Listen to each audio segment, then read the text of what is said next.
नमस्कार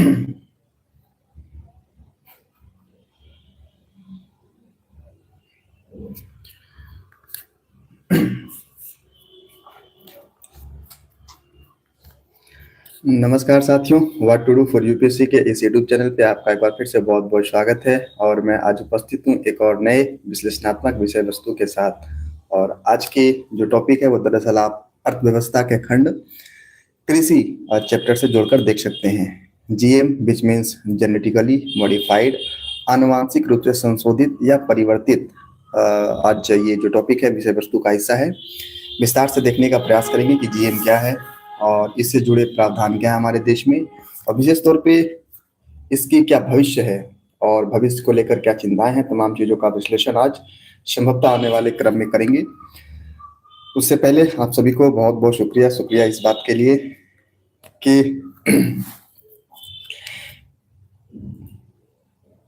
एक सेकेंड पहले मैं साउंड एक सेकेंड शुक्रिया इस बात के लिए कि एक दो तकरीबन टेलीग्राम पे मैसेज आए। बेसिकली अगर आप भी जुड़ना चाहते हो तो शायद डिस्क्रिप्शन बोलते हैं ना, डिस्क्रिप्शन या फिर चैनल का जो मेन वो एक अकाउंट होता है वहां जाकर आप जुड़ सकते हो।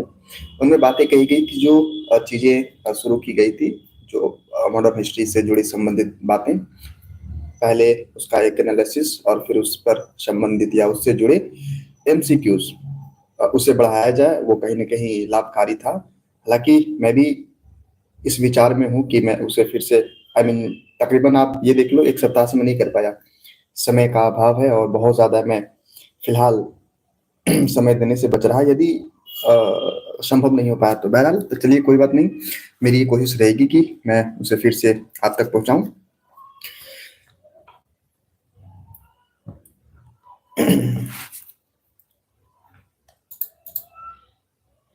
तो चलिए आज के टॉपिक जो है उसी को आगे बढ़ाने का प्रयास करते हैं। और जिस प्रश्न के माध्यम से आज हम देखेंगे, आज का जो कार्यक्रम आगे बढ़ेगा वो कुछ इस प्रकार होगा। सवाल: भारत में खाद्य प्रसंस्करण, ये कहाँ से आ गया, तो कल वाला, सॉरी अगेन सॉरी।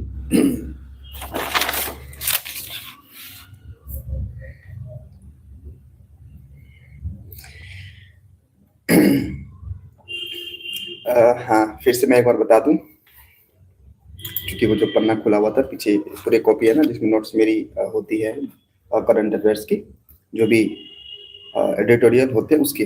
तो आज का जो सवाल है जिसके माध्यम से आज हम आगे बढ़ेंगे वो ये है कि GM which means genetically modified, यानी कि आनुवंशिक रूप से संशोधित या फिर आप कह सकते हो बदला हुआ, जीएम फसल संबंधित लाभ और मुद्दे, और भारत में जो जेनेटिकली मॉडिफाइड जो फसलें हैं उसके नियामक ढांचा। सीधे तौर पे ये कहें कि जो हमारे जीएम फसल हैं, एक सेकेंड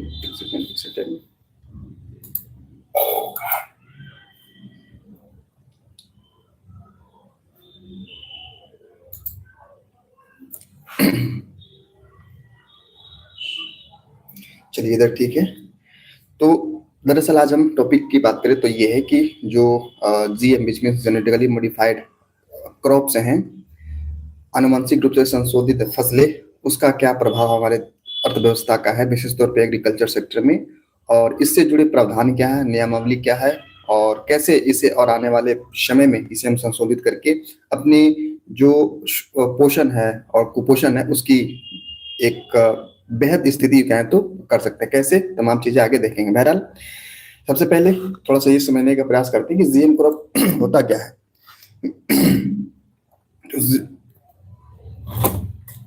जीएम क्रॉप दरअसल जैसा कि नाम से ही आपको परिचित होगा कि आनुवांशिक रूप से संशोधित, मतलब ये कि जो हमारे पास पेड़ पौधे, दरअसल अगर सीधे शब्दों में कहें सरल लहजे में, तो पेड़ पौधे के डीएनए में आनुवांशिक जो इंजीनियरिंग है उसके प्रयोग से उनके डीएनए को चेंज करना, और चेंज अपने हिसाब से करना। कैसे, वो और भी आगे बातें आएगी। फिलहाल अब ये समझिए कि जो जीएम है, आनुवांशिक रूप से संशोधित फसल या क्रॉप, वो कुछ इस प्रकार है कि जो एक तकनीक है, दरअसल एक इंजीनियरिंग है जिसके माध्यम से उनके डीएनए में बदलाव किया जाता है। अभी और भी बातें आगे आएगी। जब हम इसके हिस्ट्री की बात करते हैं, ये समझने का प्रयास करते हैं कि पहली बार ये तमाम चीज़ें कहाँ हुई, तो स्वाभाविक तौर पे जो ज़्यादा चांस, ज़्यादा ये अवसर होता है वो अमेरिका में, और ये भी कुछ वैसा ही है। पहली बार तकरीबन अमेरिका में ही इस प्रकार की तकनीक का प्रयोग किया गया, और जो फसल रही थी उस वक्त वो टमाटर था। दरअसल टमाटर जल्दी ना सड़े, उसके जो फ्लेवर हैं वो और प्रॉपर तरीके से टेस्टी हो, इन द सेंस इसके लिए वहाँ किया गया था। हालांकि अभी फिलहाल ऐसा कुछ वहाँ नहीं हो रहा है, इस जहाँ से शुरू हुआ था वहाँ।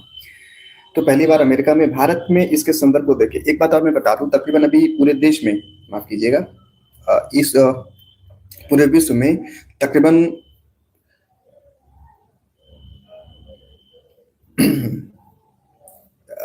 देश की संख्या मुझे ध्यान में नहीं, बट हाँ कुछ 115 से 120 देश की संख्या ऐसी रही जो अपनी कंट्री में इस प्रकार के तकनीक का उपयोग करके जो फसल है उत्पादित कर रहे हैं। बहरहाल भारत में, जैसा कि मैं आपको बता दूं, जो जीएम फसल है, भारत में बहुत सारे ऐसे संभावना है जहां इसका प्रयोग किया जा सकता है, लेकिन फिलहाल सिर्फ और सिर्फ 2009 में इस बात को लेकर मुद्दा उठा था कि जो बीटी कॉटन है ना, बीटी कपास जिसे हम कह देते हैं, हालांकि कपास है, चेंज होने के बाद उसका नाम बीटी कॉटन ऐसा कुछ करके रखा गया। बीटी दरअसल फुल फॉर्म मुझे ध्यान में नहीं, मैं भूल गया, वो उसके अंदर जो ये होता है ना माइक्रोबिज्म, उसके नाम पर वो बीटी है। बहरहाल तो हमारे देश में सिर्फ ये बात समझना है कि सिर्फ और सिर्फ एक ही फसल ऐसा है जो पूर्ण रूप से, पूरे तरीके से, एक सेकेंड में कंफर्टेबल नहीं फील कर पा रहा, मैं एक बार फिर से रिस्टार्ट करना चाहूंगा, क्योंकि शायद मैं सीधा नहीं बैठा हुआ हूँ इस तरीके से।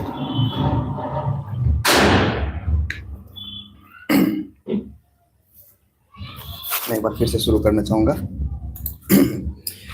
तो दरअसल हम ये सभी ये देख रहे हैं कि भारत में विशेष तौर पे जो कृषि अर्थव्यवस्था है उसमें जीएम की क्या महत्व भूमिका है, जेनेटिकली मॉडिफाइड जो बीज हैं, क्रॉप्स हैं, उनकी क्या भूमिका है। इस संदर्भ में हमने ये देखा कि हमारे देश, सॉरी, जो जीएम की इतिहास रही वो तकरीबन अमेरिका से निकल कर आया, और पहली बार इस प्रकार के तकनीकी का प्रयोग टमाटर के जो उत्पाद हैं उस पर किया गया था। फिलहाल भारत में इसकी स्थिति ये है कि हमारे देश में अभी कई ऐसे जो जीएम क्रॉप्स हैं वो विचाराधीन हैं, जिसमें कि तिलहन के तौर पे आप देखें तो सरसों है, चना है, और क्या नाम उसका, गन्ना। ये 3 फसल ऐसे हैं विशेष तौर पे जो अभी प्रारंभिक अवस्था में है, अभी यूं कह ले तो लेबोरेटरी में है, अभी बहुत ज्यादा उसको यूं कहें तो स्वीकारोक्ति मिली नहीं है। जो पूर्णतः स्वीकार है हमारे देश में वो सिर्फ और सिर्फ एक ही फसल फिलहाल है, वो है कॉटन, जिसे हम बीटी कॉटन कहते हैं। तो ये थे कुछ शुरुआती मतलब कि यूं कहें तो डेफिनेशन और परिभाषा, सॉरी, परिचय रिगार्डिंग टू जीएम। एक सेकेंड फिर से।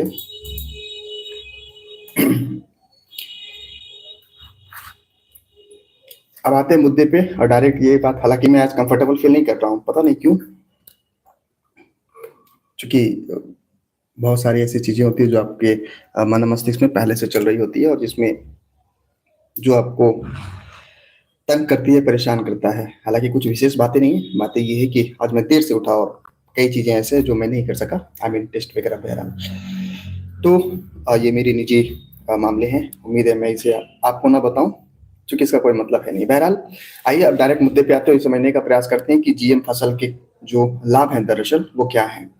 तो स्वाभाविक तौर पे जब हम किसी भी इंजीनियरिंग का प्रयोग करके किसी भी पादप के जो जीन है, दरअसल डीएनए है, उसमें परिवर्तित करते हैं, तो अपने अपेक्षा अनुरूप कई चीजें उसमें विद्यमान करते हैं, उसमें कहें तो स्थापित करते हैं। एग्जाम्पल के तौर पे बीटी कॉटन को लें तो जैसा कि आपको पता है, महाराष्ट्र का, गुजरात का ये जो एरिया है दरअसल वो बहुत ज्यादा आदर्श स्थिति होता है कॉटन उत्पादन के लिए। लेकिन विगत वर्षों में जिस तरीके से जो क्लाइमेट चेंज हुआ, अनियमित वर्षाएं हुई, और पर्यावरण का जो एक नकारात्मक प्रभाव पड़ा, उसका प्रभाव विशेष तौर पे जो कहें तो कपास के ऊपर सीधे तौर पे पड़ा। दरअसल हम जेनेटिकली मॉडिफाइड करके, यानी उसके डीएनए में चेंज करके तापमान सहने की क्षमता उसका बढ़ाए, फिर वर्षा में भी बहुत ज्यादा आप कह सकते हो रजिस्ट कर सके, थोड़ा बहुत अगर वर्षा हो जाती है तो बहुत ज्यादा उसको नुकसान ना हो, ऐसी चीजें उसमें स्थापित करके हमने उसे रेजिस्टेंस बनाया वर्तमान क्लाइमेट के अनुरूप। तो ऐसे ही प्रयास अन्य फसलों के साथ भी किए जा रहे हैं, जैसे कि मैंने कहा सरसों, चूंकि सरसों, हालांकि इसके और भी पक्ष हैं, जब सरसों और चना क्या नाम है, केतारी यानी कि गन्ना में ये बातें भी कही जा रही कि आप उसके न्यूट्रिशन में बढ़ाने का प्रयास करें, यानी कि चना को इस तरीके से आप उपजाएं कि बहुत सारे अन्य जो न्यूट्रिशन होनी चाहिए।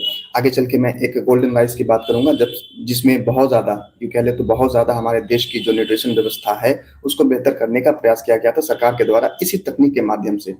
तो आगे देखेंगे उसको। अभी मैं ये कहना चाह रहा फिलहाल साथियों कि जीएम में दरअसल अपने अनुरूप चीज़ों को बदलने का प्रयास करते हैं। वो क्या होता है, इसमें किस प्रकार की जो वहनीय क्षमता है, मतलब तापमान सहने की क्षमता है, वर्षा को सहने की क्षमता है, ये सब तमाम चीजें आप इंजीनियरिंग तौर पर उसमें स्थापित कर सकते हैं। ये थे जीएम के मतलब उद्देश्य। दरअसल ये कहें तो जीएम फसलों के लाभ में जो आनुवंशिक रूप से संशोधित फसल है उसके लाभ में पहली बात ये होती है कि कीट और रोगों से लड़ने की क्षमता। एग्जाम्पल के तौर पे मैंने आपको बताया ही, हालांकि इसके नुकसान को भी मैंने आगे रखा है, इंक्लूड किया है कि इससे नुकसान क्या है, बट फिलहाल अभी लाभ की बात कर रहे हैं। तो जब भी हम बीटी माफ कीजिएगा, जब जीएम के प्रयोग करके जेनेटिकली मॉडिफाइड तकनीक का प्रयोग करके हम जीनों में या डीएनए में परिवर्तित करते हैं, तो उस परिवर्तन में इस बात को सुनिश्चित किया जाता है कि वो कीटों और रोगों से प्रतिरक्षी रहे। मतलब ये कि उसके अंदर एक तरीके का एक पॉजिटिवनेस इस बात को लेकर कि अगर छोटे मोटे कीट अगर उसके ऊपर प्रभावी हो रहे तो प्रभावित ना हो पाए। दूसरी इसमें बात कही जा रही कि वेदर प्रूफिंग, एक तरीके से आप वर्ड यूज कर सकते हो कि उसके लिए भी इसे तैयार किया जाता है। मतलब ये कि अगर जैसा कि मैंने आपको कहा कि कॉटन हमारे देश में कहीं ना कहीं बहुत ज्यादा वनरेबल वाली सिचुएशन में आ गई थी, वनरेबल प्रोडक्ट आप कह सकते हो, क्योंकि जिस परिवेश में या जिस वातावरण में जिस तापमान में उसको उपजना चाहिए वो तापमान पर्याप्त हमारा जो क्लाइमेट है वो नहीं दे पा रहा था उसे। तो कहीं ना कहीं ये बहुत जरूरी था। हालांकि ये चीजें बहुत पहले नहीं, दरअसल 1909 में इसकी बातें कही गई थी और वहां से भी चीजें आगे बढ़ी। तो वेदर प्रूफिंग भी आप कह सकते हो।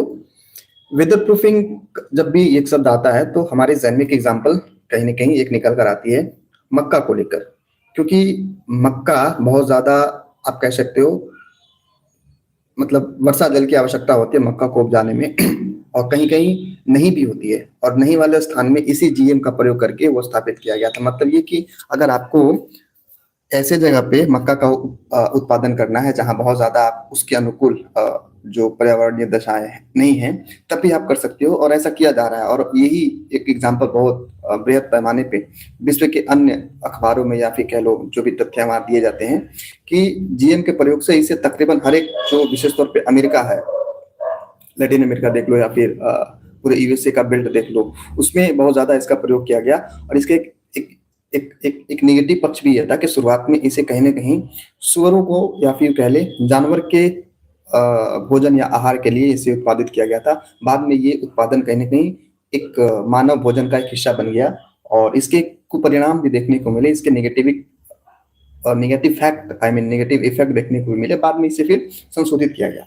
तो ये थे पहली कीट रोगों से लड़ने की क्षमता। दरअसल हम ये देख रहे हैं कि जीएम जो है आनुवंशिक रूप से जो संशोधित फसल है उसके लाभ में पहली बात है क्या कि उसको कहीं ना कहीं कीट और रोगों से लड़ने की एक क्षमता मिलती है। दूसरी बात कही जा रही है, अगली बात, न्यूट्रिशन पावर हाउस, और ये बहुत जरूरी और बहुत ही महत्वपूर्ण इन द सेंस, वही बात तो वही हुआ है विशेष तौर पे भारत जैसे देश के लिए। जब मैं न्यूट्रिशन से संबंधित सेशन कर रहा था कि हमारे देश में पोषण संबंधी व्यवस्थाएं क्या हैं, जैसे कि पोषण की बात करें तो मुझे कुछ डेटा ध्यान में आ रहा, और डेटा कुछ ये है कि सबसे ज्यादा कुपोषित लोग जो हैं, सबसे ज्यादा in the term of number Asia में सबसे ज्यादा कुपोषित लोग हैं, और औसत विश्व औसत यानी कि जो वर्ल्ड का एवरेज है वो दरअसल 11 में से 1 है। और भारत में, सॉरी एशिया में नहीं, ये अफ्रीका में 5 में से 1 औसत में आता है। मतलब ये कि सबसे ज्यादा कुपोषित लोग कहाँ हैं, अफ्रीका के महाद्वीप पे वहां हैं। सबसे नंबर में यानी संख्या में सबसे ज्यादा कहाँ कुपोषित लोग हैं, तो एशिया में। और इस प्रकार से ये जो तकनीक है हमारे लिए इसलिए भी उपयोगी या यूं कहने की बहुत जरूरी हो जाता है, क्योंकि जब तक आप इस प्रकार के तकनीक से प्रयोग करके अपने आहार में, अपने भोजन में इस प्रकार की गुणवत्तापूर्ण जो चीजें हैं जिसे न्यूट्रिशन कहते हैं नहीं लाएंगे तो बहुत मुश्किल हो पाएगा हम इतने बड़ी आबादी को एक बेहतर स्थिति दे पाए। तो पावर हाउस ऑफ न्यूट्रिशन कह सकते हो, ये भी एक फायदा इसमें देखा जाता है।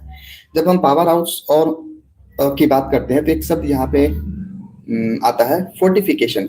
हिंदी में कह ले, जो भी शब्द रहा हो, मैं हिंदी बता रहा हूँ, मिलावट, है ना।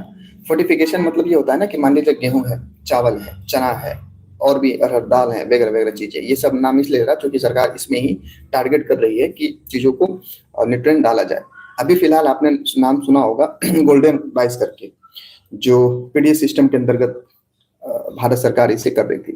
गोल्डन राइस में इसी जीएम के प्रयोग से कहीं ना कहीं उसके अंदर जो विशेष तौर पर लौ अयस्क है उसको पूर्ण तरीके से स्थापित करने का, यूं डालने का प्रयास किया गया था। क्यों? क्योंकि आपको पता होगा कि हमारे देश में एनीमिया की जो हालत है, सिकल सेल रोग जो बीमारी है, वो बहुत ज्यादा है।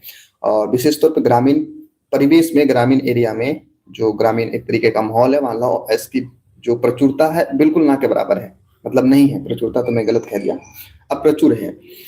उस कमी को पूरा करने के लिए पीडीएस सिस्टम में दी जाने वाली चावल में कहीं ना कहीं न्यूट्रिएंट्स को मिलाया गया, जो लौह अयस्क हैं। अयस्क तो नहीं कहूंगा, बट जो उसको क्या कह सकते हैं हम लोग, लौह अयस्क की दरअसल, हाँ, उसको मिलाया गया ताकि जो एनीमिया की स्थिति है वो प्रॉपर तरीके से ठीक किया जा सके। और इसका एक बहुत बड़ा सकारात्मक परिणाम ये हुआ कि बहुत बड़ी आबादी में कहीं ना कहीं न्यूट्रिशन पहुंच सका। क्योंकि आज भी हमारे देश में हमारी सरकार की डेटा कहती है कि तकरीबन 80 करोड़ से ऊपर लोग जो है पीडीएस है, पब्लिक डिस्ट्रीब्यूशन सिस्टम, उसका हिस्सा है। सीधे तौर पे कहें, सरकार के द्वारा दी जाने वाली जो खाद्य पदार्थ हैं उसका हिस्सा है, उसका उपभोक्ता है। तो पावर और न्यूट्रिशन हो ही गया। दूसरी बात इसमें ये कही गई, दूसरी नहीं, अगली बात ये कही जा रही लाभ के सेंस में, कि हमारे देश में या फिर विश्व के अन्य देशों में भी अगर हम जीएम यानी कि आनुवांशिक रूप से संशोधित फसलों का प्रयोग करते हैं तो उसका क्या लाभ होगा। तो लाभ के क्रम में हमने ये देखा। आखिरी बात ये कही जा रही है कि अगर हम इस तंत्र को, इस इंजीनियरिंग क्षेत्र को और सुदृढ़ करना चाहें और बेहतर तरीके से स्थापित करना चाहें, तो एक एक और दिशा बेहतर हो सकती है, वो है bio farming. Bio farming which means ये, जैसे कि आपको पता ही होगा, एग्जाम्पल के तौर पर मैं थोड़ा सा बता दूं। मान लीजिए, हालांकि बायो फार्मिंग एक बहुत बड़ा कंसेप्ट है और सरकार इस पे विशेष तौर पे इसलिए भी ध्यान दे रही क्योंकि आप अपने क्षेत्र को, विशेष तौर पे अर्थव्यवस्था के जो एक बहुत बड़ा क्षेत्र कृषि है, उसको सस्टेनेबल आधारित आप करना चाह रहे हैं। श्रम जो श्रम सस्टेनेबल क्या इसलिए था, सततता दरअसल, है ना। सतत विकास के अंतर्गत लाना चाह रही है, तभी संभव हो पाएगा जब आप इस प्रकार के तकनीक का प्रयोग करेंगे, जिसमें जिसमें से मैंने आपको कहा कि बायो फार्मिंग ये है। क्या है विशेष, कभी मौका मिला तो देखेंगे। तो ये थे कुछ लाभ जीएम फसलों के। अब ये देखने का प्रयास करते हैं कि भारत में जो इस प्रकार के तकनीक है क्यों बहुत ज्यादा प्रयोग नहीं लाया जा रहा। और एग्जाम्पल के तौर पे मैंने बताया है कि भारत में महज एक ही फसल है, एक ही क्रॉप है, जिसको पूर्ण तरीके से आप कह लें तो मान्य है, सर्वमान्य है, जिसको क्यों कहें तो क्या कह सकते हैं हम लोग, एक सब मतलब फॉर्मली स्वीकार्य है कि हाँ, इसमें आप जीएम का प्रयोग कर सकते हैं, वो बीटी कॉटन है। बहरहाल, तो मैं ये कहना चाह रहा, ये दरअसल हम सवाल करना चाह रहे हैं कि हमारे देश में क्यों और ज्यादा फसलों पे इसका प्रयोग नहीं किया जा रहा, जबकि हम ये होना ये चाहिए कि जिन जिन चीजों में या जिन जिन क्षेत्रों में हमें जरूरत है वहां हम ये कर सके। इसके लिए कुछ समस्याएं हैं साथियों। समस्या क्या है, आगे देखने का प्रयास करते हैं। और जो टॉपिक के साथ हम ये टॉपिक के साथ आगे बढ़ेंगे वो ये है कि भारत में बीटी कॉटन के बाद किसी भी जीएम फसल को मंजूरी क्यों नहीं दी गई, है ना। मंजूरी की मैं बात कर रहा था कि इसके अलावा कोई भी ऐसा फसल नहीं है जिसको मंजूरी दिया गया हो। ताकि जब मंजूरी की बात करते हैं तो आपको पता होगा क्या था उसका नाम, में तो एक एक संस्था है, जीईएसी करके, है ना, जेनेटिकली इंजीनियरिंग अप्रेजल कमेटी करके है। वो यूं कहें तो मंजूरी प्रदान करती है। ये टेस्ट में आया था मेरा, इसलिए मुझे ध्यान में आ गया तुरंत। तो क्या बाधाएं हैं, मतलब क्यों मंजूरी नहीं दी गई किसी और भी फसल के लिए, उसमें पहला प्रयास दिखा जा रहा, मतलब पहली बात कही जा रही है विनियामक बाधाएं। विनियामक मतलब regulation. Regulation in the sense कि अगर आप बहुत ज्यादा या बहुत विविध प्रकार के फसलों को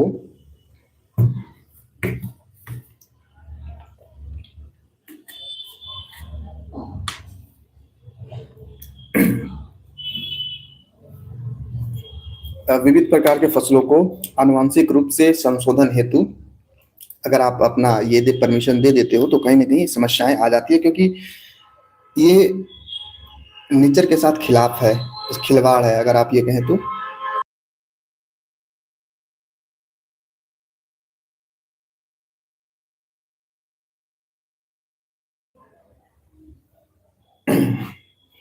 ये नेचर के विरुद्ध है। और जब भी आप प्रकृति से खिलवाड़ करते हैं तो उसके जो परिणाम है बहुत ज्यादा होता है, इसलिए भी ये चीजें की गई। दूसरी बात जो सामान्य शब्दों में ये समझा जा सकता है कि विशेष तौर पे हमारे देश में कोई ऐसा संस्थागत यंत्र या तंत्र नहीं है जो विशेष तौर पे इन फसलों से जो नकारात्मक प्रभाव है, क्योंकि स्वाभाविक तौर पे हर प्रयास के कुछ प्रोज और कुछ कॉन्स होते हैं।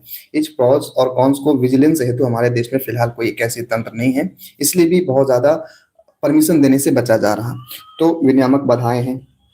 दूसरी बात कही जा रही सार्वजनिक विरोध भी होता है और सक्रिय कार्यकर्ताओं का दबाव भी बनता है। सामाजिक दबाव क्या, सक्रिय कार्यकर्ताओं का दबाव का, ये कार्यकर्ता कौन है, तो दरअसल एनजीओ वगैरह हैं। क्योंकि कहीं ना कहीं आप अगर इस प्रकार से किसी भी पादप के जेनेटिक में, डीएनए में बदलाव करते हैं तो आप उसके अस्तित्व को मिटाने का प्रयास कर रहे हैं। स्वाभाविक तौर पे जिस प्रकार की फसलें अभी उपजाई जा रही, जैसे सरसों की बात कर ले, बीटी कॉटन, जिस प्रकार से आज से 5 साल 7 साल 10 साल पहले, यानी कि जीएम प्रयोग से पहले जिस प्रकार से उपजाए जा रहे थे, उत्पादित किए जा रहे थे, फिलहाल होना वैसा संभव नहीं है। तो कहीं ना कहीं आप जो पूर्ववर्ती एक स्वरूप है किसी भी उत्पाद का, उसे आप नष्ट कर रहे हैं। तो इस प्रकार से एनजीओ यहाँ हावी हो जाता है, जो पर्यावरण पर्सपेक्टिव से सही भी है। क्योंकि ये बात भी है कि हमारा ये जो तंत्र है, हमारी ये जो पर्यावरण है, तकरीबन सभी चीजें एक दूसरे से जुड़ी हुई है और परस्परता के साथ, एक दूसरे के मेल मिलाप के साथ ही चीजें आगे बढ़ पाती है। यदि मैं या फिर पेड़ पौधों में से कुछ भी अगर असंतुलन की स्थिति बने, ये दोनों को समस्या का सामना करना पड़ेगा। और अंततः ये समस्या का समाधान तभी हो पाएगा जब बहुत बड़ी एक तरीके से आपदा आए। आपदा इन द सेंस, स्वाभाविक तौर पे आप ये कथन सुने होंगे कि समस्या प्रकृति को नहीं है, समस्या प्रकृति में एक छोटे से प्राणी हम मानव को है। प्रकृति जब चाहेगी तब चाहेगी वो अपनी जो भी उनकी असंतुलन है उसको संतुलित कर लेगी। और ऐसा होता आया है, हमारे जो ज्योग्राफिकल हिस्टोरियन है इस बात को मानते हैं। तो समस्या इस बात के लिए नहीं है कि हम पेड़ पौधों को बर्बाद कर रहे हैं, जो पर्यावरण है उसका क्षरण कर रहे हैं। समस्या ये है कि हम अपने ही अस्तित्व को खतरे में डाल रहे हैं इस प्रकार की तकनीक का प्रयोग करके। एक छोटी सी और मैं बात बता दूं, तो जैसे मान लिया जाए मैं गन्ने की बात कर लूं, अभी जिस स्वरूप में, प्राकृतिक स्वरूप में, परंपरागत तरीके से जैसे गन्ना का जो उत्पादन है वो हो रहा, स्वाभाविक तौर पे वो एक बहुत बड़े किंगडम का एक हिस्सा है। मतलब ये कि उसके आसपास जो कीट पनपते होंगे, जिस प्रकार से मैक्रोज्म है जो वहाँ होते होंगे, बहुत ज्यादा संभावना है कि अगर आप उसके जेनेटिक्स में बदलाव करके अगर आप अपने तरीके से उत्पादन करेंगे तो बहुत सारे ऐसे जो तंत्र हैं, जो एक इंटरनेट है दरअसल, मतलब अंतर्जाल दरअसल, जिसके परस्पर से ये चीजें संचालित हो रही, वो कहीं ना कहीं बाधित होती है। तो ये बाधा, ये जो डिस्टरबेंस है आपके पर्यावरण को कहीं ना कहीं असंतुलन की ओर ले जाती है। और इस ख्याल से जो कार्यकर्ता हैं एनजीओ के, वो दबाव डालते हैं सरकार के ऊपर कि ऐसे कुछ भी चीजें ना हो जो हमारे पर्यावरण को दूरगामी प्रभाव से ग्रसित कराए। तो सक्रिय भागीदारी जो इन चीजों की थी, मतलब एनजीओ की, वो रही। दूसरी बात इसमें ये कही जा रही, सार्वजनिक विरोध इसलिए भी किया जाता है, आपको मैंने जैसा कि बताया है कि तकरीबन 85 से 87% हमारे किसान जो हैं वो या तो लघु हैं या फिर सीमांत हैं। अगर इस प्रकार के बीजों का यूं कहें तो बढ़ावा दिया गया, जैसे स्वाभाविक तौर पे आज से 10 साल पहले जहां तक मुझे ध्यान है कि अगर गेहूं की बुआई होती थी तो वही गेहूं जो आपके घर के गोदाम में रखा हो उसे छिड़काव किया जाता था। पर आज ऐसा नहीं है, आज बहुत अलग तरीके की जो बीज है प्रॉपर आती है। धान के लिए भी वही है, पहले क्या होता, धान छिड़क दिए जाते थे, उसी धान की जो है वो बुआई होती थी। आज चीजें बदल गई है, आज कहीं ना कहीं आपको बीज खरीदना होगा, स्वाभाविक तौर पे जो पारंपरिक बीज है उससे ज्यादा महंगा होता है। तो इसमें कहने की एक आर्थिक पर्सपेक्टिव को भी देखा गया कि आप एक मोनोपोली स्थापित करने का प्रयास कर रहे हैं। अगर आप नए बीजों का ये कहें तो इजाद करेंगे, जीएम प्रकार के बीजों का अगर इजाद करेंगे, तो कहीं ना कहीं ये संकेंद्रित आप कह ले centralise economy in the sense of economy बहुत ज्यादा सेंट्रलाइज हो जाएगा, जो आगे चल करके किसानों के लिए बहुत बड़ी एक चुनौती होगी आर्थिक पर्सपेक्टिव में। तो इस लिहाज से भी चीजें जो है किसान के विरुद्ध जा रही। और सरकार की एक मंशा, एक आप कह ले तो एक प्रयास भी है फार्मा फर्स्ट इस क्षेत्र में। मतलब ये कि कुछ भी चीजें बदलाव हो, अगर उस बदलाव से किसानों को नुकसान हो रहा तो उसे स्वीकार नहीं किया जाएगा। तो फार्मा फर्स्ट की नीति यहाँ अप्लाई होनी चाहिए, बिल्कुल होनी चाहिए। और इसीलिए ऐसे जो प्रयास हैं कि नए फसल को परमिशन दिया जाए, जीएम के लिए नहीं दिया जा रहा। जीएम के ये 2017 में, जहां तक मुझे ध्यान है, 2017 में सरसों को कंप्लीटली जो अप्रेजल कमेटी है उसके द्वारा अनुमति दे दी गई थी। लेकिन फिर सुप्रीम कोर्ट ने इसके ऊपर रोक लगाया, और जो आज तक अभी आप कह सकते हो कि रोक लगा हुआ है। हालिया 2-4-5 महीने पहले अगस्त में भी ये बहुत बड़ा मुद्दा बनकर आया था, क्योंकि सरकार के विरुद्ध जाकर के आप कह सकते हो जो सुप्रीम कोर्ट है उन्होंने निर्णय दिया, और कहीं ना कहीं इस बात को खारिज किया कि आप सरसों को जीएम के अंतर्गत लाएं। और अभी कुछ वैसा ही है, ऑफिशियली कुछ भी ऐसा नहीं है कि आप उसको प्रयोग कर सकते हैं वैसे बीज को। इसके कई दूरगामी परिणाम है, उन परिणामों के आधार पर ही सुप्रीम कोर्ट ने ऐसा निर्णय दिया था। बहरहाल, तो दरअसल हम ये देखना चाह रहे हैं साथियों कि हमारे देश में सिर्फ बीटी कॉटन ही ऐसा एक उत्पाद है जिसे हम जीएम के अंतर्गत रखे हैं, उसको परमिशन मिला है। क्यों नहीं मिला उसके हम लोग व्याख्या कर रहे हैं। क्यों नहीं मिलने में आखिरी जो बात है, दरअसल हमने देख लिया कि सार्वजनिक विरोध वगैरह जो तमाम चीजें वो होती है। अब हम ये देखने का प्रयास करते हैं, इससे पहले थोड़ा सा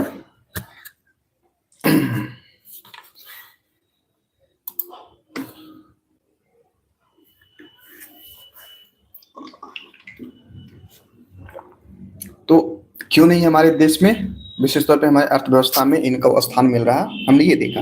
अब देखने का प्रयास करते हैं कि जो संशोधित जेनेटिकली मॉडिफाइड क्रॉप हैं उनसे संबंधित चुनौतियां क्या हैं। क्यों आखिर सरकार इसे अपनाने से बच रही, क्या समस्याएं हैं। उन समस्याओं के क्रम में पहली बातें कही जा रही पर्यावरण संबंधी चिंताएं, या फिर आप कह लें पर्यावरण संबंधी चुनौतियां। जैसा कि मैंने आपको कहा चाहती हूँ कि इसके लिए एक शब्द होता है दरअसल सुपर वीड्स करके, है ना, जिसका मतलब ये होता है कि एग्जाम्पल के तौर पे मैं थोड़ा सा मैं आपको बता दूं। मान ली जाए तिलहन की बात कर ले, सरसों की ही बात कर ले, क्योंकि सुप्रीम कोर्ट ने इस बात को रेखांकित किया है और काफी हार्ड शब्दों में इस बात को उन्होंने कहा, वर्डिक्ट दी एक तरीके से आप कहें तो, कि इस प्रकार के जीएम का जो प्रचालन है, जो अभ्यास है, हम अपने अर्थव्यवस्था का एक बहुत बड़ा हिस्सा नहीं बना सकते। और सबसे बड़ी चिंता का कारण क्या बताया था, पर्यावरण संबंधी चिंताएं ही, मतलब पर्यावरण संबंधी चुनौती ही। अगर किसी बीज को हम उसके जो आनुवंशिक हैं डीएनए में बदलाव करते हैं, तो पर्यावरण संबंधी चुनौती कैसे उत्पन्न होती है, इस बात को मैं समझाने का प्रयास कर रहा। मान ली जाए केतारी, जिसे गन्ना आप कहते हो, केतारी बिहार में बहुत ज्यादा इसी शब्द से प्रचलित होता है। तो जब भी गन्ना मेरी इमेजिनेशन का हिस्सा बनता है तो केतारी शब्द निकल ही जाता है। कोई बात नहीं, हालांकि बहुत दिन हो गए उसको इस तरीके से किए हुए, मतलब, है ना। चीवना दरअसल एक शब्द होता है, केतारी चीवना, चीवना इन द सेंस खाना, मतलब वो, अगर आप बिहार यूपी से होंगे तो इस बात को समझ पा रहे होंगे। बहरहाल, हालांकि जूस का पान तो होता रहता है, आई मीन जूस अब लेता रहता हूँ उसका। बहरहाल, मैं ये बताने का प्रयास कर रहा साथियों कि जो जीएम है, जेनेटिकली मॉडिफाइड क्रॉप्स हैं, उनमें क्या संबंधी चुनौतियां हैं। चुनौतियों में पहली बात पर्यावरण संबंधी, जैसा उसी के क्रम में मैंने एग्जांपल लिया था कि पारंपरिक तरीके से जिस प्रकार से सरसों या गन्ना जो भी फसल है उपजाए जा रहे हैं, तो उसमें सिर्फ वो जो फसल है वो नहीं होता, उसके साथ और भी कई ऐसे कीट पतंग भी होते हैं। कई ऐसे कीट पतंग होते हैं जो आपकी फसल के लिए लाभकारी होता है। जैसे सरसों का ही आप ये देख लें, सरसों तभी प्रॉपर तरीके से ये हो पाता है जब तितलियां बैठ करके जो भी अंडाणु विषाणु आपने देखा होगा, इनफैक्ट पढ़ा होगा साइंस में, ट्रांसफर करती है, तभी हो पाता है। यही चिंताएं बताई जा रही कि अगर आप जेनेटिकली मॉडिफाइड प्रकार के सरसों का प्रयोग करेंगे, इस प्रकार के उत्पादों का प्रयोग करेंगे, फसल का प्रयोग करेंगे, तो जो पर्यावरण को लाभ पहुंचाने वाले कीट पतंग हैं उनकी खात्मा हो जाएगी। क्योंकि फसल तो रजिस्ट कर लेगा अपने आप को, उन जो ये कीट पतंग है उसको अपने ऊपर प्रभावी होने नहीं देगा। तो कुछ सेंस में, थोड़े से सेंस में आपके फसल को बर्बाद या जो भी कह रहे क्षति पहुंचाते थे, लेकिन एक बहुत बड़े क्षेत्र को या एक बहुत बड़े तंत्र को ये लाभकारी थे वो कीट पतंग। और अगर आप इस तरीके से जेनेटिकली मॉडिफाइड प्रकार के क्रॉप का प्रयोग करेंगे तो उनका अस्तित्व खत्म हो जाएगा, जो कि दूरगामी प्रभाव ये होगा कि आपकी जो पर्यावरण संतुलन है वो बिगड़ जाएगी। इसी चीज को मतलब मद्देनजर रखते हुए सुप्रीम कोर्ट ने हार्ड एंड फास्ट लफ्जों में ये कहा कि आप इस प्रकार का जो भी अभ्यास है बंद करें। तो ये थी चुनौती में अगली बात कही जा रही है स्वास्थ्य संबंधी चुनौती। स्वाभाविक तौर पे जब भी खाद्य पदार्थों की बात हो और वहाँ स्वास्थ्य संबंधी चुनौती की बात ना हो तो फिर वो बातें अधूरी हो जाती है, अधूरी लगती है। स्वास्थ्य संबंधी चुनौती कैसे, जैसा कि मैंने आपको भी बताया कि पहली बार दरअसल टमाटर के ऊपर इस प्रकार की जो तकनीक का प्रयोग किया गया था, और ये अमेरिका की बात रही। उसी क्रम में चूंकि आपको पता है कोई एक बहुत बड़ा एक मक्का का बेल्ट भी है, ब्राजील वाला, जो हिस्सा है वहाँ जो गन्ने, माफ कीजिएगा फिर से, जो क्या कहते हैं मक्का उत्पादन हो रहा था, उन मक्का में इसी जीएम का प्रयोग करके अपने तरीके से जो भी मॉडिफाइड क्रॉप्स थे उसके प्रयोग किए जा रहे थे। शुरुआती लक्षणें तो बहुत ज्यादा ये प्रभावित नहीं की, लेकिन बाद में काफी दिन के बाद ये देखा गया कि जो खा रहे हैं, जो मतलब जिसको उसका जो भी मतलब पशु पक्षी या मानव खा रहे, हालांकि शुरुआती जो ये प्रयास थे वो ये था कि इसका उत्पादन सिर्फ इसलिए किया जा रहा ताकि पशु पक्षियों को खिलाया जा सके। बाद में ये मानव भी खाने लगे और एलर्जी जैसी समस्याएं देखने को मिलने लगी। तो कहीं ना कहीं दूरगामी प्रभाव ये भी होता है कि अब अगर आप इस प्रकार के, हालांकि बहुत मतलब इससे बहुत कम चांस है कि आपको नेगेटिव इम्पैक्ट पड़े स्वास्थ्य पे, क्योंकि ये बहुत ज्यादा यू कहने के मतलब यू कह लें प्रोसेसिंग के बाद, बहुत ज्यादा लेबोरेटरी में यूज होने के बाद, प्रयोगात्मक तरीके से एस्टैब्लिश होने के बाद ये चीजें कमर्शियल वे में आती है। तो बहुत कम चांस है कि आपको नुकसान हो, लेकिन हाँ नुकसान होता है, और नुकसान एग्जाम्पल के तौर पे हमने अभी आपको बताया। तो स्वास्थ्य संबंधी एलर्जी होती है। दूसरी बात, अगली जो चुनौती है वो ये है सामाजिक और आर्थिक प्रभाव। मैं सामाजिक आर्थिक प्रभाव एक बात मैं ये कह दूं, चूंकि आर्थिक प्रभाव होगा तो निसंदेह कहीं ना कहीं समाज की जो तंत्र यंत्र तंत्र है इन किन प्रकार, मतलब ये कि किसी भी प्रकार से प्रभावित होगा ही। एग्जाम्पल के तौर पर बताऊं कि कैसे ये आर्थिक रूप से आपके लिए चुनौती है। मैंने अभी कुछ देर पहले ही कहा आपको कि अगर हम इस प्रकार के नए किस्म के बीज का वाणिज्यिक उत्पादन करते हैं, कमर्शियल प्रोडक्शन करते हैं, तो एक तरीके का मोनोपोली हो जाएगा। क्योंकि स्वाभाविक तौर पे मेरी कंपनी, मेरी एजेंसी या मैं, मेरा टीम अगर उस बीज का उत्पादन या उस बीज का इजाद हमने करा है, जीएम बीज को बनाया है, तो कहीं ना कहीं मेरा उस पर अधिकार होगा, पेटेंट होगा।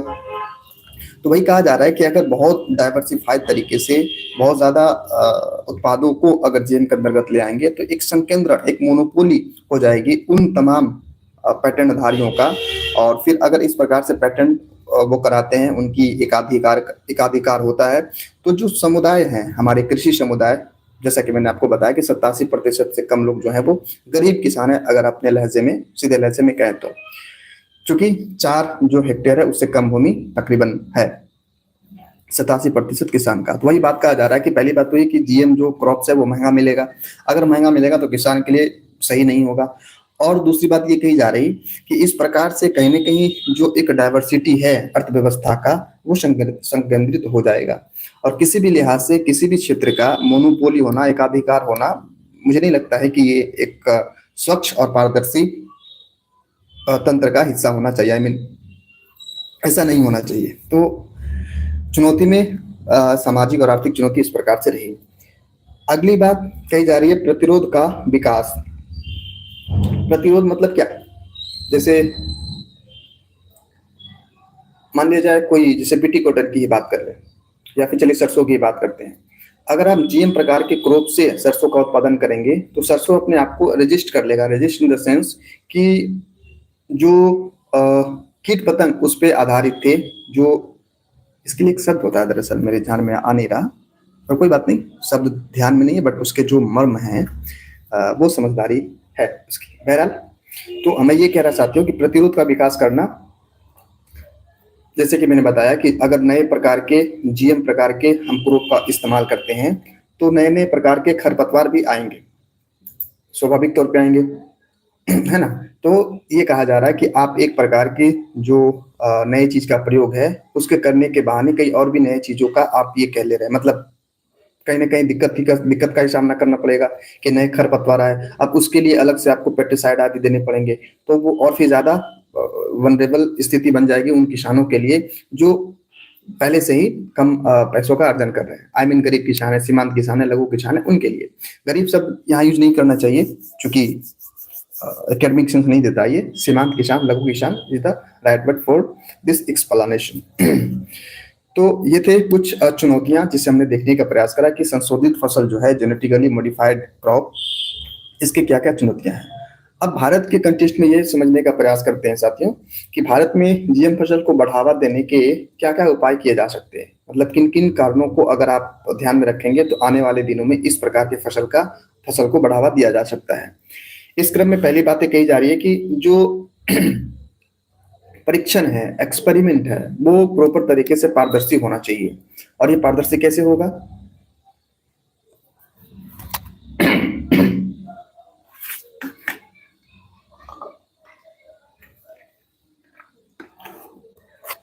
और ये पारदर्शी कैसे होगा? पारदर्शी होगा, इसके कई तरीके से किया जा सकता है। जो मुझे ऐसा लगता है या जो मैंने जो पढ़ा वो ये कि इसके लिए आप सबसे पहले एक पोर्टल, ऑनलाइन पोर्टल बनाएं और जो भी क्रियाविधि होती है, जो भी नए विकास किसी भी विषय वस्तु को लेकर विशेष तौर पे जीएम से संदर्भित होती है, उसको अपलोड करें। इससे क्या होगा, यदि आप अपने जो भी ये क्या इसको कह सकते हैं हम लोग, लेबोरेटरीज वर्क है, अगर आप पारदर्शी तरीके से एक्सपोज तो नहीं कह सकते हाँ, बट पब्लिक डोमेन में दे रहे हैं, तो सबसे बड़ी चीज ये होगी कि लोगों की विश्वसनीयता इस पे बनी रहेगी। और जब आप इस प्रकार से अपने जो जीएम का प्रयोग है अगर करेंगे पारदर्शी तरीके से, तो विश्वसनीयता बनी रहेगी। और उससे सबसे बड़ा लाभ ये है कि अगर आप आने वाले दिनों में किसी भी प्रकार का इसके लिए स्टडी हुआ था साथी, जैसे मैं शायद भूल गया, कुछ डेटा थे इसमें। डेटा इस बात को लेकर था कि अफ्रीका का कोई एक कंट्री है, माली या चार्ड ऐसा ही कुछ करके, जो भी है, मतलब स्टडी का मर्म ये था कि तकरीबन 2 दशक तक उन चीजों को जो भी जीएम क्रॉप है उसको प्रयोग किया गया। उसके बाद लोगों से पूछा गया जो भी सामाजिक अवधारणाएं थी, तो उसके आधार पर ये बातें निर्धारित की गई कि यदि आप आने वाले दिनों में जीएम का प्रयोग, जीएम क्रॉप का प्रयोग पारदर्शिता के साथ करते हैं, तो लोगों की विश्वसनीयता, जो मतलब जो क्रेडिबिलिटी है, दरअसल विश्वसनीयता, वो बनी रहेगी। और उसका सबसे बड़ा लाभ ये होगा कि आप अर्थव्यवस्था को कहीं ना कहीं एक कड़ी के साथ जोड़कर रख पाएंगे। क्योंकि हालांकि ये बातें और बेहतर तरीके से बताई जा सकती थी, मुझे ऐसा लगता है कि मैं बेहतर नहीं बता पाया, क्योंकि विश्वसनीयता ये सब जो है ना, बहुत ज्यादा सामाजिक कड़ी को भी और आर्थिक कड़ी को भी जोड़ रहा था, जो मैंने पढ़ा और समझा नहीं पाया, मुझे ऐसा लग रहा है। कोई बात नहीं। भारत में जीएम फसल को बढ़ावा देने के उपाय में दूसरी बात कही जा रही है कि आप पीपीपी मतलब पब्लिक प्राइवेट पार्टनरशिप आधारित चीजों को आगे बढ़ाने का प्रयास करेंगे। स्वाभाविक तौर पे ये तमाम चीजें तभी संभव हो पाएगी जब आपके पास एक फंड होगा। क्यों? क्योंकि फंड से ही आप रिसर्च और डेवलपमेंट जैसी स्थिति को आगे बढ़ा पाएंगे। और रिसर्च और डेवलपमेंट की स्थिति प्रॉपर तरीके से सुदृढ़ हो, उसके लिए आपको भारतीय अर्थव्यवस्था के क्रम में इसके संदर्भ में देखें तो पब्लिक को लाना, प्राइवेट को लाना अत्यावश्यक है। क्यों? क्योंकि अगर वो आएगा तो अपनी एक नई तकनीक लेकर आएगा, फंड लेकर आएगा। अगर आप सरकार से जुड़े हैं तो सरकार इस पक्ष को ध्यान देगी कि हाँ, वेलफेयर स्थिति को कैसे इसमें सुदृढ़ किया जाए। मतलब एक तरफ लाभ को भी देखा जाएगा, दूसरी तरफ जो वेलफेयर स्थिति है, सामाजिक कल्याण है, उसको भी देखा जाएगा। और दोनों ही एक दूसरे का आप साथी कह सकते हो। एक मतलब वाहन का 2 पहिए हैं दोनों का होना अत्यावश्यक है। मतलब ये कि नए नए चीजों का इजाद होना और उन जो इन्वेंशन हो रहा है, उन इन्वेंशन में सामाजिक कल्याण की जो एक बात है वो भी होना। क्योंकि भारत बहुत विविधता भरा देश है और कई बार मैंने इस बात को बता पाया कि आज भी 80 करोड़ से ज्यादा लोगों को पीडीएस सिस्टम के माध्यम से जो खाद्य पदार्थ है वो मिलता है।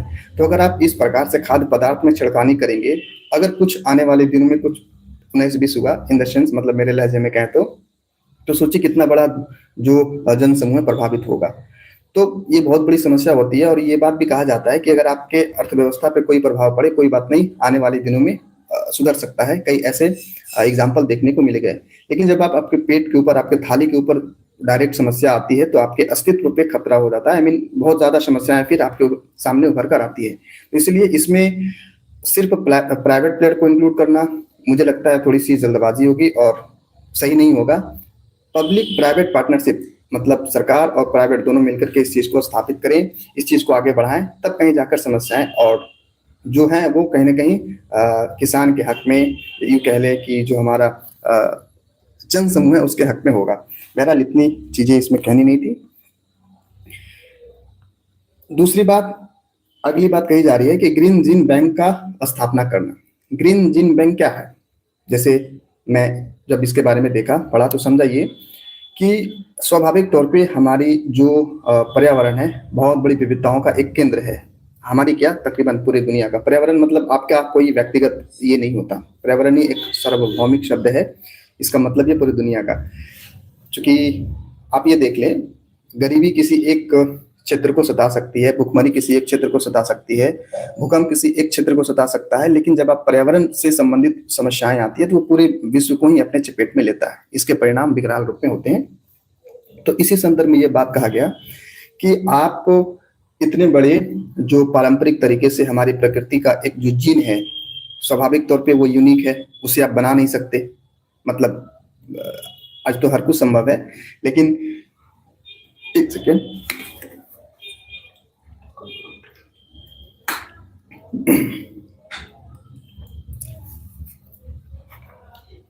ग्रीन जीन बैंक, दरअसल इसका जो कंसेप्ट है ना वो ये है कि हमारा जो स्वदेशी फसल है उसका संरक्षण होता रहे। मान लीजिए आज से 50 साल बाद आप पुनः उस पैटर्न को इख्तियार करना चाहें जो 10 साल पहले बीटी कॉटन का होता था, क्या ये संभव हो पाएगा? नहीं, क्योंकि आपने तो जीएम मॉडिफाई करके चीजों को बदल दिया।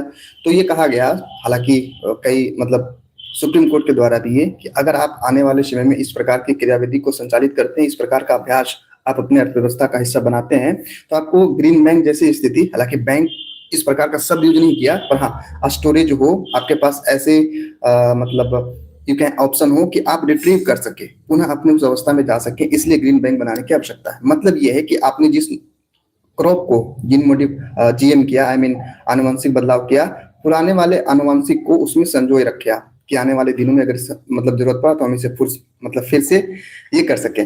तो इस संदर्भ में ये बातें कहेगी कि जैव विविधता को बढ़ाने के लिए, जैव विविधता को यूं कहें तो सशक्त करने के लिए आपको एक प्रकार का एक ऐसी लेबोरेटरी, एक ऐसा बैंक बनाना पड़ेगा जहां आप पूर्वत जो भी जीन है उसको, जो डीएन है उसको आप संरक्षित रख सकें। भारत में फसल से संबंधित दरअसल हम ये देख रहे हैं कि जीएम फसल को बढ़ावा देने के उपाय, मतलब क्या करें ताकि हमारे देश के अंतर्गत जीएम फसल का जो एक प्रयास है वो बढ़ सके। उस क्रम में अगली बातें कही जा रही, जो इकोलॉजिकल है इफेक्ट है, आई मीन पारिस्थितिक प्रभाव का आकलन के लिए एक विशेष तंत्र बनाया जाए। जैसे कि मैंने आपको बताया अभी कि जो एक क्या नाम था, GEMRC एक तंत्र है, जो अप्रेजल कमेटी है, जो इस बात को सुझाती है कि हाँ आप इसे कॉमर्शियली यूज कर सकते हैं या नहीं। उसी प्रकार से एक ऐसा तंत्र होना चाहिए हमारी इस व्यवस्था में जो इस बात को देखे, जैसा कि मैंने आपको बताया अभी कि बहुत पहले जो मक्का उत्पादित होता था जीएम क्रॉप का, अभी उसके खाने से एलर्जी जैसी स्थिति है ना जो बनती है। वही कहा जा रहा है कि अगर आप मान लीजिए अभी बीटी कॉटन के ऊपर किया, चूंकि खाने की वस्तु नहीं है तो बहुत ज्यादा समस्या नहीं आएंगी। अगर आप तिलहन में, दलहन में इस प्रकार की जो तकनीक का प्रयोग करते हैं, तो इस प्रयोग के बाद जो एक ग्राफ है कि इसके मतलब खाने के बाद क्या, मतलब यू कहें तो जो एक विजिलेंस है, आपको नियंत्रण करना होगा इस बात को लेकर कि कहीं कुछ दिक्कत तो नहीं। एक बहुत बड़ा मास स्वाभाविक तौर पे जब आप इस प्रकार के उत्पादन को लाएंगे तो एक बहुत बड़ी आबादी प्रभावित होगी। आपका लक्ष्य भी यही है। क्यों? मतलब लक्ष्य क्या है कि एक बहुत बड़े आबादी को हम प्रभावित करें सकारात्मक रूप में। लेकिन ये तो जरूरी नहीं है कि आपकी जो भी चीजें होंगी वो प्रत्यक्ष रूप से सही होंगी। कहीं ना कहीं ऐसी संभावना रहती है कि आपके प्रयास अगर निगेटिव हुए, अगर कुछ गलत हुए तो उसका बहुत बड़ा प्रभाव ना हो। इसलिए एक विजिलेंस कमेटी हो, एक विजिलेंस संस्था हो जो इस बात को बार बार देखे कि हाँ क्या सही हुआ, क्या गलत हुआ, किस हद तक हम इस स्थिति में बढ़ रहे हैं कि अभी तक चिंता करने की आवश्यकता नहीं है। कुल मिलाकर ये बात कही जा रही कि विजिलेंस हेतु, नियंत्रण हेतु एक समिति बनाया जाए, एक तंत्र बनाया जाए। समिति में शब्द दे रहा, तंत्र बनाया जाए दरअसल। तो अगर ऐसा हो पाएगा तो निसंदेह हम इस प्रकार की जो भी जीएम फसल है उसको बढ़ावा दे सकेंगे। अगली बात कही जा रही है जो मुझे लगता है इंपॉर्टेंट भी है, पोषण संबंधी प्रयास। आज दुनिया भर में जैसा कि मैंने आपको बताया ही, औसत जो है वो हर 11 में से एक व्यक्ति कुपोषित है। एशिया में सबसे ज्यादा संख्या है और जो अफ्रीका महाद्वीप है वहां इसकी और भी मतलब जो एवरेज है वो बढ़ जाती है, घट जाती है। दरअसल 5 में से एक व्यक्ति वहां कुपोषित नजर आते हैं। तो विश्व की तकरीबन 7 बिलियन के आसपास हमारे पास जनसंख्या है। उनमें से तकरीबन लोग इस प्रकार की समस्या से जूझ रहे हैं और उसके लिए आपके पास अगर ये तकनीक, ये इंजीनियरिंग जो आपके तंत्र यंत्र हैं अगर प्रयोग हो रहा, तो सबसे पहले आपको पोषण संबंधी सुधार में करने की आवश्यकता है। जैसे मैंने कहा कि अभी बीटी कॉटन के लिए सरकार प्रयोग कर रही है 2009 के बाद से लगभग, है ना। तो सरकार को ये देखना चाहिए कि तिलहन में, दलहन में एक सही दिशा निर्देश के साथ प्रयोग किया जाए, ताकि, और किया गया भी दरअसल, जैसा कि मैंने आपको अभी बताया कि फोर्टिफिकेशन नाम का आप देखे होंगे, उसको क्या कहते हैं, कोई भी दूध का पैकेट हो या फिर कोई भी वैसा पैकेजिंग जिसपे मार्किंग वगैरह लगा हो, उसमें देखे होंगे आप फोर्टिफाइड शब्द यूज किया जाता है। फोर्टिफाइड मतलब मिलाना दरअसल अपने लहजे में कहें तो सरकार के द्वारा, जैसे कि मैंने आपको बताया, सिल्वर राइस करके एक स्कीम चला था जिसमें जो सरकार के द्वारा राइस या चावल जो भी दिए जाते थे उसमें पहले से न्यूट्रिशन मिला करके दिए जाते थे और इसका एक बहुत बड़ा सुपरिणाम देखने को मिला। एक सकारात्मक जो स्थिति देखने को मिली कि एक बहुत बड़ी आबादी को इससे फायदा हुआ, क्योंकि चावल में लौह अयस्क की मात्रा बढ़ाई गई थी। क्योंकि आज आप आपको ये पता होगा कि हमारा देश जो है वो एनीमिया और फिर सिकल सेल जैसे जो बीमारी है वो बहुत ज़्यादा प्रभावित कर रही है हमारी जनसंख्या को, और इसके लिए इस प्रकार का प्रयोग सरकार के द्वारा किया गया था। अंततः ये बात कही जा रही साथियों कि आपका लक्ष्य अभी फिलहाल पोषण के स्तर को सुधारने में इस प्रकार के तकनीकी का प्रयोग कैसे कर सकते हैं, इस पर ध्यान दिया जाना चाहिए, ना कि आप बेटी कॉटन। हालांकि ये सब तो मैं कह रहा हूं, ना करें ऐसा उन्होंने नहीं कहा सुप्रीम कोर्ट ने। एक सेकेंड। पोषण संबंधी प्रयासों, खैर ये बहुत ज्यादा हो गया, ये बातें रही। आखिरी बात कही जा रही साथियों इसमें कि अंतर्राष्ट्रीय मानकों के साथ आपकी जो सामंजस्यता है वो भी बनी रहनी चाहिए, क्योंकि आपको पता होगा कि विगत वर्षों में जिस तरीके से जो बासमती राइस है, जो अरहर का दाल है, वो बहुत ज्यादा एक्सपोर्ट बढ़ा है। हालांकि अरहर दाल के लिए मतलब एक उल्टी उल्टी स्थिति बन जाती है कभी कभी। भारत सबसे ज्यादा उत्पाद करता है, मतलब उसका प्रोडक्शन बहुत ज्यादा करता है, विश्व में सबसे ज्यादा, लेकिन कभी कभी उसको आयात भी करना पड़ता है। क्यों? कहा भी गया था कि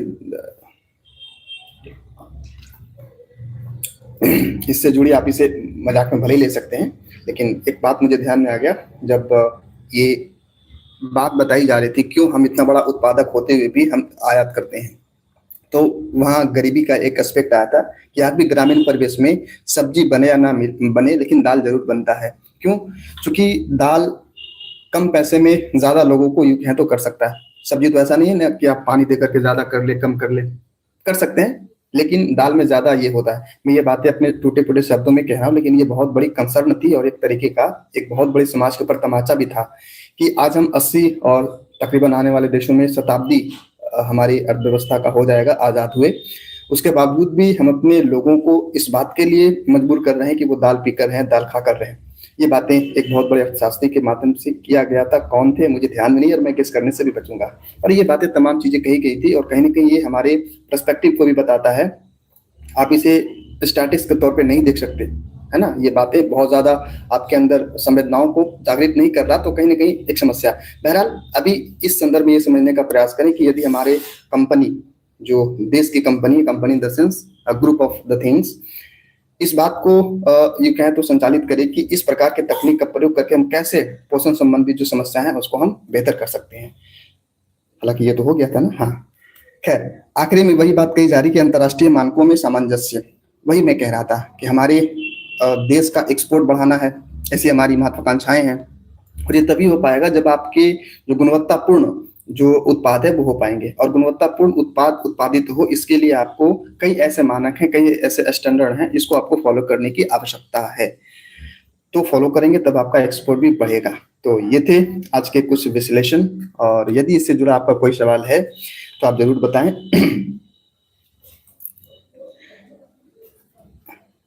शुरुआत में तो I was not comfortable, but हाँ बीच बीच में फिर सही हो गया। कंफर्टेबल इसलिए भी नहीं होता ना, क्योंकि अभी इसके लिए जब ऑनलाइन आप जब बोल रहे होते हो लाइव सेशन में, तो बहुत ज़्यादा मेंटली कंट्रोल करने की आवश्यकता होती है, इस बात को देखते हुए कि कुछ गलत ना निकल जाए, कुछ मिस स्पेल्ट ना हो जाए। क्योंकि बहुत ज़्यादा मेरे अनुभव है नहीं कि मैं नींद में भी आकर बोलूँ तो चीज़ें सब ये हो। इसके पहले काफ़ी मेहनत करना पड़ता है, मेहनत इन द सेंस कि देखना पड़ता है कि हाँ अगर इस टॉपिक को बताना है तो फिर इसमें ये चीज़ें एक फ़ायदा कह ले ये कि इससे पहले इतनी गहराई के साथ मैं नहीं देखता था टॉपिक को, कि चूंकि कहते हैं ना कि आप स्टूडेंट के तौर पे पढ़ना, एक टीचर के तौर पे पढ़ना। हालांकि I am not pretending myself as a teacher right now, but हाँ कहीं ना कहीं एक वो प्रयास उसी प्रकार का होता है कि आपको आयामी पर्सपेक्टिव से एक ही टॉपिक को देखना पड़ता है। जब आप इस तरह के प्रयास को एग्जीक्यूट करने का प्रयास करते हैं तब, तो वही कई प्रेशर के कारण कभी कभी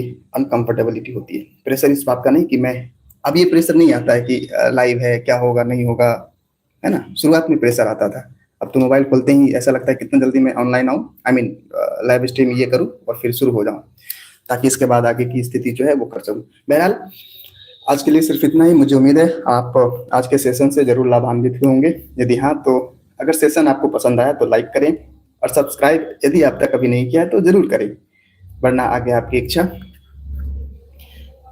मिलते हैं कल अपने निर्धारित समयावधि के साथ, तब तक के लिए शुक्रिया एंड शुभ रात्रि आप सभी को। वंस अगेन सेकेंड क्या है,